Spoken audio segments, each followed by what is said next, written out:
दोस्तों, पहली बार यमन की क्रूज मिसाइलों ने इजराइल को नुकसान पहुंचाया है। 7 अक्टूबर से लेकर अब तक पहली बार यमन की तरफ से जो क्रूज मिसाइलें छोड़ी गई थी वो इजराइल के अंदर जाकर गिरी हैं।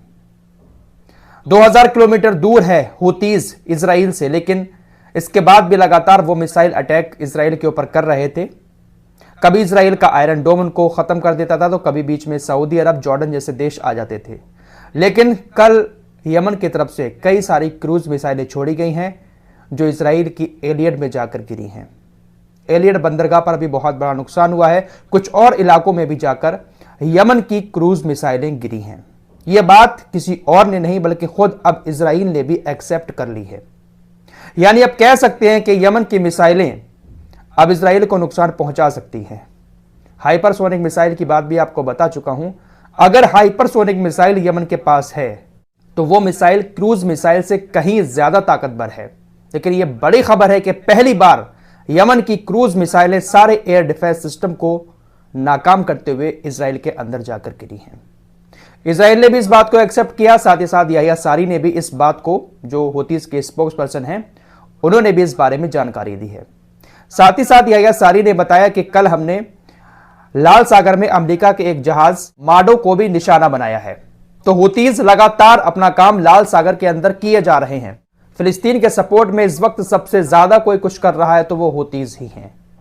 दोस्तों, ये कोई छोटी मोटी बात नहीं है कि यमन से क्रूज मिसाइलें इजराइल के अंदर जाकर गिरी हैं। ताकत का अंदाजा आप लोग लगा सकते हैं। हुतीज के पास कोई कम ताकत नहीं है।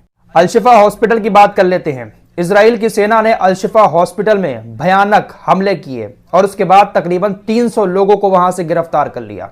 गाजा के सरकारी मीडिया कार्यालय की तरफ से बताया गया कि इजराइल की सेना ने तकरीबन 50 लोगों को यहां पर मार दिया। तकरीबन 150 से 200 लोगों को इजरायली सेना गिरफ्तार करके अपने साथ ले गई। ये आम लोग थे। गाजा की सरकारी मीडिया का कहना है कि ये आम लोग थे जो शरण लिए हुए थे अल-शिफा हॉस्पिटल के अंदर, लेकिन इजरायली सेना ने उनको मार गिराया और बहुत सारे लोगों को बंधक बनाकर ले गई। अब इस बारे में जानकारी इजराइल की तरफ से भी दी गई है। इजराइल डिफेंस फोर्सेस ने यानी आईडीएफ ने बताया कि हमने हमास के 50 बंदूकधारियों को अल-शिफा हॉस्पिटल में मार गिराया। आम लोगों को मारा है और दिखाया यह जा रहा है कि 50 हमास के बंदूकधारियों को अल-शिफा हॉस्पिटल के अंदर मार दिया। तकरीबन 300 हमास के आतंकियों को इजराइल डिफेंस फोर्सेस गिरफ्तार करके अपने साथ ले गई। इतनी औकात अभी नहीं हुई है इजराइल डिफेंस फोर्सेस की कि वो 300 हमास के लोगों को गिरफ्तार करके अपने साथ ले जाए।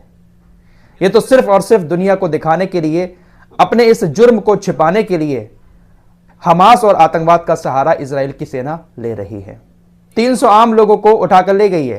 कहा है कि हमें शक है कि ये हमास के आतंकी हैं। दोस्तों, ये दुनिया मूर्ख नहीं बल्कि महामूर्ख है। इजराइल की सेना गाजा के आम लोगों को मारने के बाद उसको आतंक का नाम दे देती है और दुनिया खामोशी के साथ बैठ जाती है। दुनिया को लगता है कि इजरायली सेना है, देश की सेना है, वो आतंकों को मिटा रही है। इसलिए कोई भी देश इजराइल के इस कत्लेआम पर अपना मुंह नहीं खोल रहा है। इजराइल की सेना के लिए हमास के लोगों को पकड़ना इतना आसान नहीं है। अल-शिफा हॉस्पिटल में इजरायली सेना जब हमले कर रही थी तो हमास के लोग भी वहां पर पहुंच गए। हमास ने भी अल यासीन 105 टेंडम हीट रॉकेट के साथ 7 आईयूएफ सैन्य वाहनों को निशाना बनाया। 7 वाहन इजरायली सेना के नष्ट कर दिए, जिन वाहनों को इजरायली सेना अल-शिफा हॉस्पिटल पर हमले करने के लिए ले गई थी। तो 300 हमास के लोगों को इजरायली सेना गिरफ्तार कर लेगी? ऐसा हो सकता है? जिन 300 लोगों को इजरायली सेना गिरफ्तार करके ले गई है वो हॉस्पिटल का स्टाफ है, डॉक्टर्स हैं, साथ ही साथ जो शरण लिए हुए वहां पर लोग थे जिनके घर इजरायली हमलों में तबाह हो गए, उन लोगों को गिरफ्तार किया है। उधर बड़ी खबर कनाडा से आ रही है। कनाडा ने इजराइल को हथियार देने पर अब रोक लगा दी है। बाकायदा इस बात की घोषणा कर दी गई है कि अब कनाडा इजराइल को हथियार नहीं देगा। कनाडा को भी अब ऐसा लगने लगा है कि वो इजराइल को जो हथियार दे रहा है उस हथियारों का इस्तेमाल कनाडा गाजा में नरसंहार के लिए कर रहा है, इसलिए अब रोक लगा दी गई है। उधर लेबनान के बॉर्डर पर चले तो पहली बार इजराइल ने इस बात को कबूल कर लिया है कि हिजबुल्लाह ने हमारे इस बॉर्डर पर जो रॉकेट दागे हैं, लगातार हिजबुल्लाह जो रॉकेट दाग रहा है उससे हमें बहुत बड़ा नुकसान हुआ है। हमारे जो सैन्य ठिकाने थे, गुप्त अड्डे थे, बहुत बड़ा नुकसान उन सैन्य ठिकानों को इस बॉर्डर पर उठाना पड़ा है। वैसे इजराइल अपने नुकसान को इतनी आसानी से बताता नहीं है, लेकिन मीडिया जो है ना इजराइल की, वो वहां पर जाकर हकीकत दिखा रही है। इजराइल की सेना से कह रही है कि आप लड़े हिजबुल्लाह के साथ, हिजबुल्लाह कितना नुकसान आपको पहुंचा रहा है, लेकिन आप लड़ ही नहीं रहे। इसीलिए अब इजराइल की सेना की तरफ से भी इस बात को कबूल कर लिया गया है कि हां, बहुत बड़ा नुकसान हुआ है हिजबुल्लाह की वजह से। उधर रूस की बात करें तो रूस और यूक्रेन की जंग अभी भी लगातार चल रही है। बड़ी खबर यह आ रही है कि फ्रांस तकरीबन 2000 सैनिकों को यूक्रेन के अंदर उतारने वाला है। फ्रांस अपने 2000 सैनिक यूक्रेन के अंदर भेज रहा है। यह खबर बहुत ज्यादा चर्चा में है। खुद रूस की इंटेलिजेंस ऑफिसर ने इस बात की जानकारी दी है। जब यह खबर सामने आई है तो उसके बाद इटली की जो प्रधानमंत्री हैं वो फ्रांस के ऊपर भड़क गई हैं। कहा है क्या तुम पागल हो गए हो जो अपने 2000 सैनिकों को रूस के अंदर भेज रहे हो? अगर आप ऐसा करोगे तो पूरे इलाके में, पूरे यूरोप के लिए रूस खतरा बन जाएगा।